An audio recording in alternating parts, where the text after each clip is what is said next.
Hello प्यारे बच्चों, जय हिंद, वंदे मातरम।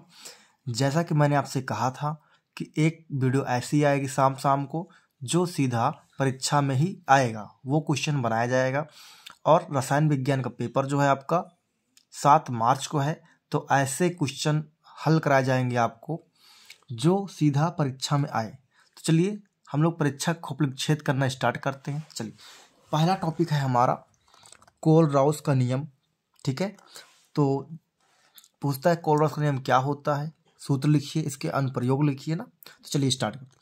यदि प्रत्येक चालकता पद को, ठीक है, यदि प्रत्येक चालकता पद को वैद्युत अपघट्य सूत्र में, ठीक है, वैद्युत अपघट्य सूत्र में उपस्थित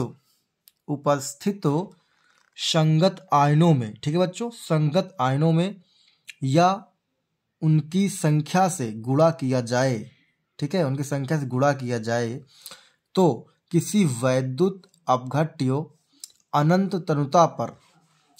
तनुता पर चालकता इसके धनायनों व ऋणायनों की मोलर चालकताओं के योग के बराबर होती है। ठीक है, तो सभी बच्चे इसको नोट डाउन करेंगे अच्छे से, क्योंकि परीक्षा में यही सब क्वेश्चन आएंगे जो आपको बताया जा रहा है।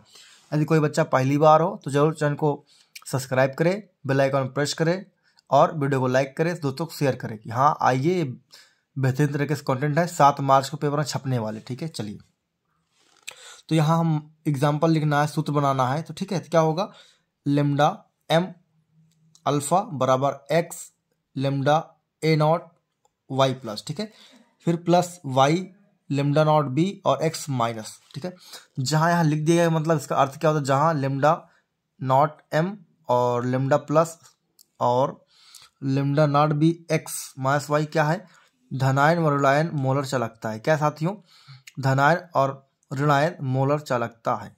ठीक है, अब आपसे पूछता है कि इसके अनुप्रयोग क्या है, इसकी उपयोगिता क्या है, बताइए। चलिए इसके अनुप्रयोग उपयोगिता समझेंगे बच्चों।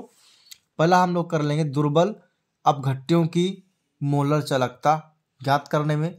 दूसरा हो जाएगा दुर्बल अपघट्यों के लिए वियोजन डिग्री या वियोजन की मात्रा ज्ञात करने में। ठीक है, चलिए आगे देखते हैं कौन सा क्वेश्चन जो परीक्षा में आने वाला है।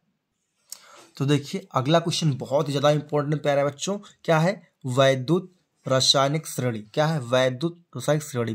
ठीक है, इसमें हम परिभाषा समझेंगे, एग्जाम्पल समझेंगे, इसके अनुप्रयोग समझेंगे, सब कुछ। ठीक है, तो देखिए विभिन्न धातुओं को उनके घटते हुए मानक, यानी चाहे घटते हुए क्रम में लिखो या बढ़ते हुए क्रम में लिखो, आपको लेकिन एक क्रम में लिखना पड़ेगा। ठीक है, घटते हुए या बढ़ते हुए मानक इलेक्ट्रोड विभव के आधार पर रखने पर जो श्रेणी प्राप्त होती है उसे बोलते हैं वैद्युत रासायनिक श्रेणी कहा जाता है। ठीक है, अब दूसरा टॉपिक क्या होगा, इससे वैद्युत रासायनिक श्रेणी के अनुप्रयोग या उपयोग बताइए। तो बिल्कुल आइए हम लोग इसे 3-4 उपयोग करेंगे। जैसे पहला टॉपिक है धातुओं द्वारा धनायनों या धनायन बनाने की प्रवृत्तियों की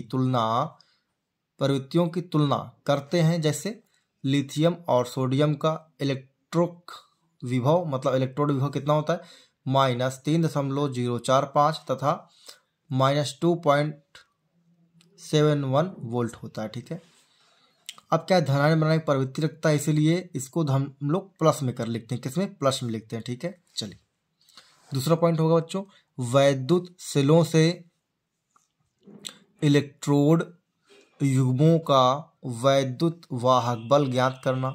मतलब जब आपको वैद्युत वाहक बल ज्ञात करना है तब पर भी इससे हम लोग ज्ञात कर सकते हैं। ठीक है, तीसरा टॉपिक क्या होगा, ऑक्सीकरण अपचयन क्रिया की दिशा ज्ञात करने में ठीक सहायता मिलती है। चलिए ये हो गया। अब इसी से रिलेटेड अगला टॉपिक क्या होगा हमारा, वैद्युत रासायनिक श्रेणी की विशेषता होगी। ठीक है, वैद्युत रासायनिक श्रेणी की विशेषता होगी। तो आइए समझते हैं इसको।